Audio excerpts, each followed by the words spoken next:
everyone, welcome to week 2 of my 28-day grammar challenge. I hope you had a great first week and that you learned a lot.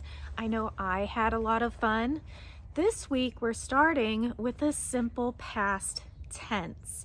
So if you haven't already, make sure you've downloaded my free grammar guide for this challenge by going to EnglishBetweenTheLines.com/challenge and join my private group on Telegram. We're having a lot of fun talking about the exercises and the different topics that I've been talking about in these videos. So let's get started.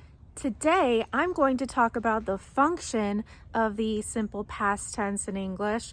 I'm also going to mention irregular verbs because if there's one thing that the simple past tense is notorious for or known for in a bad way, it's for having lots of irregular verbs. The third thing I'm going to mention is the main reason why we really need to focus on this tense. And that's because of the difference between the simple past tense and the present perfect. Let's start with the uses of the simple past tense. We use the simple past tense to talk about things that are completed or finished in the past. Completed and finished often means that we use some sort of a time word to say when that happened. Here are some words that signal the simple past tense. Words like yesterday, last week, last Thursday, 2 weeks ago, a month ago, last year, 2010. All of these words are completed times. Those times, those days, those moments don't influence us anymore. And honestly, that is the simple past tense. It's pretty simple in its use. The confusing part is when we have to choose it over a different tense. The past tense is notorious for having so many irregular verbs.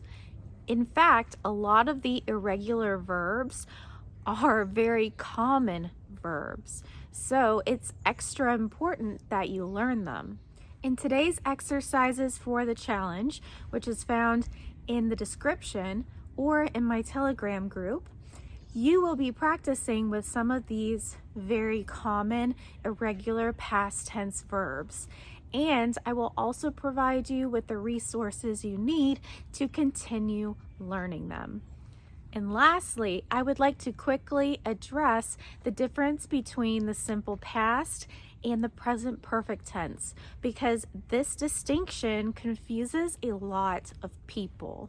So the biggest difference between the simple past tense and the present perfect tense is that the simple past tense has to be completed. The present perfect tense is something that can be repeated. For example, if we're talking about an author who has died, we would talk about them in the simple past tense. We would say, Shakespeare wrote many plays. We cannot talk about Shakespeare using the present perfect tense. We can only talk about people who are alive, like Stephen King. Stephen King has written many books. Stay tuned for week 4 when we're going to be talking a lot more about the present perfect tense. Don't forget to like and subscribe and turn on the notification bell so you won't miss a grammar lesson. And be sure to find me on TikTok, Telegram, and Instagram. See you tomorrow.